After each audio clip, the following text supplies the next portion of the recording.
कभी आपने जेन्युइनली सोचा है यूनिवर्स का शेप क्या है? फ्लैट, कर्व्ड, इन्फिनिट या स्फेरिकल? हम बचपन से ग्लोब देखते आए हैं। अर्थ गोल है, प्लैनेट्स गोल है, स्टार्स गोल हैं। तो क्या पूरा यूनिवर्स भी गोल हो सकता है? या फिर वो बिल्कुल फ्लैट है, बस एंडलेसली स्ट्रेच होता हुआ? मॉडर्न साइंस के पास टेलीस्कोप्स हैं, सैटेलाइट्स हैं, मैथमेटिकल मॉडल्स हैं, फिर भी फाइनल आंसर अभी तक नहीं मिला। और यहाँ से स्टोरी इंटरेस्टिंग हो जाती है, क्योंकि हजारों साल पहले, जब ना टेलीस्कोप था, ना NASA, ancient Indian texts universe को एक स्पेसिफिक स्ट्रक्चर में डिस्क्राइब करते हैं।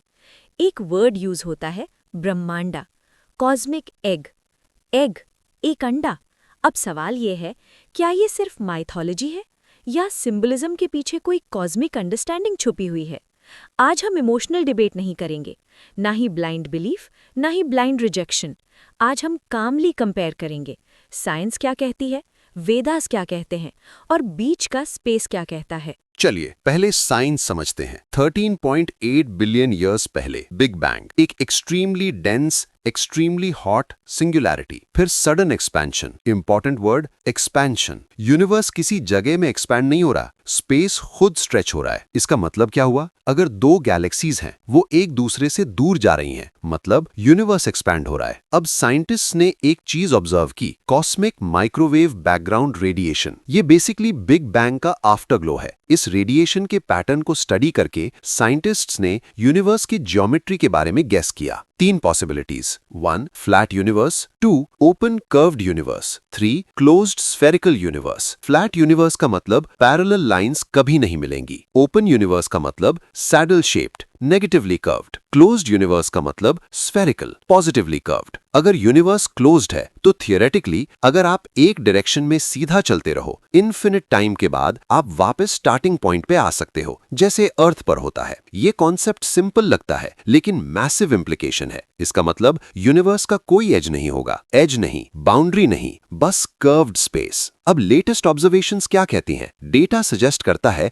यूनिवर्स ऑलमोस्ट फ्लैट है, ऑलमोस्ट। लेकिन ऑलमोस्ट फ्लैट का मतलब हो सकता है स्लाइटली कर्व्ड, और ये स्लाइट कर्वेचर डिटेक्ट करना एक्सट्रीमली डिफिकल्ट है। मतलब साइंस अभी 100% श्योर नहीं है, और जब साइंस श्योर नहीं होती, वहीं से एक्सप्लोरेशन शुरू होती है। अब चलते हैं वैदिक साइड पर। सबसे पहला कॉन्सेप्ट है ब्रह्मांड। ब्रह्म, अल्टीमेट रियलिटी। अंडा, एग, यानी कॉस्मिक एग। वैदिक टेक्स्ट्स के अकॉर्डिंग क्रिएशन एक गोल्डन वूम से इमर्ज होती है, हिरण्यगर्भा, गोल्डन एम्ब्रियो। अब ध्यान दो, ये लिटरल अंडा नहीं है, ये सिंबॉलिक रिप्रेजेंटेशन है। एग का स्ट्रक्चर क्या होता है? Outer shell, inner layers, center में लाइफ पोटेंशियल। वेद्स कहते हैं यूनिवर्स लेयर्ड है। 14 लोकास का कॉन्सेप्ट दिया गया है। ऊपर के लोकास हायर रेल्म्स, बीच में भूलोका ह्यूमन प्लेन, नीचे के लोकास लोअर डायमेंशंस। अब आप इसको लिटरल ले सकते हो या इसको डायमेंशन थ्योरी की तरह इंटरप्रेट कर सकते हो। इंटरेस्टिंग बात क्या है,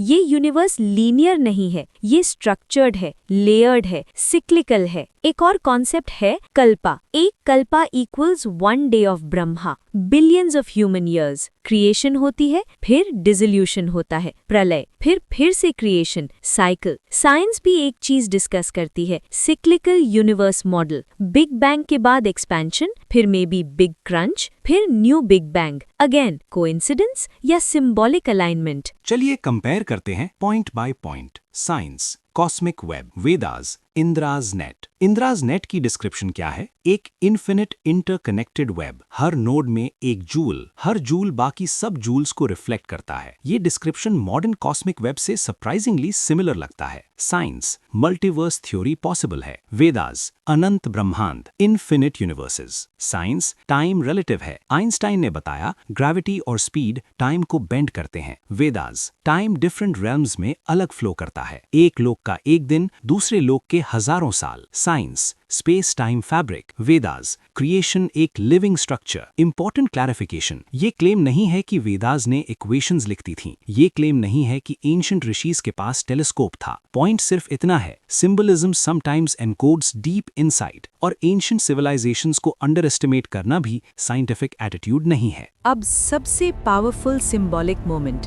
भगवद गीता बैटलफील्ड है। अर्जुन कंफ्यूज्ड है, कृष्ण अपना विश्व रूप दिखाते हैं। अर्जुन क्या देखता है? Infinite faces, stars, galaxies, birth and destruction एक साथ। कृष्ण कहते हैं, मैं समय हूँ। ये लाइन डीपली फिलोसॉफिकल है। अगर आप 4D पर्सपेक्टिव से देखो तो टाइम एक फ्लोइंग रिवर नहीं, एक ब्लॉक स्ट्रक्चर हो सकता है जिसमें पास्ट, प्रेजेंट, फ्यूचर एक साथ एग्जिस्ट करते हैं। मॉडर्न फिजिक्स में भी एक आइडिया है, ब्लॉक यूनिवर्स थ्योरी, जिसमें टाइम स्टैटिक डायमेंशन है। अगर विश्वरूप को लिटरल मिरेकल ना मानकर एक एक्सपैंडेड कॉन्शियसनेस एक्सपीरियंस मान ले तो वो कॉस्मिक अवेयरनेस का मेटाफर हो सकता है। एक ऐसा अवेयरनेस जहां आप पूरा यूनिवर्स एक साथ परसीव करते हो। ये साइंस का क्लेम नहीं है, ये फिलॉसफी का एक्सप्लोरेशन है। अब सबसे माइंड बेंडिंग थॉट, अगर यूनिवर्स स्फेरिकल है तो कोई एज नहीं, अगर टाइम साइक्लिकल है तो कोई एब्सोल्यूट बिगनिंग नहीं, अगर क्रिएशन रिपीट होती है तो एग्जिस्टेंस लीनियर नहीं, जन्म, मृत्यु, पुनर्जन्म, एक्सपेंशन, डिसोल्यूशन,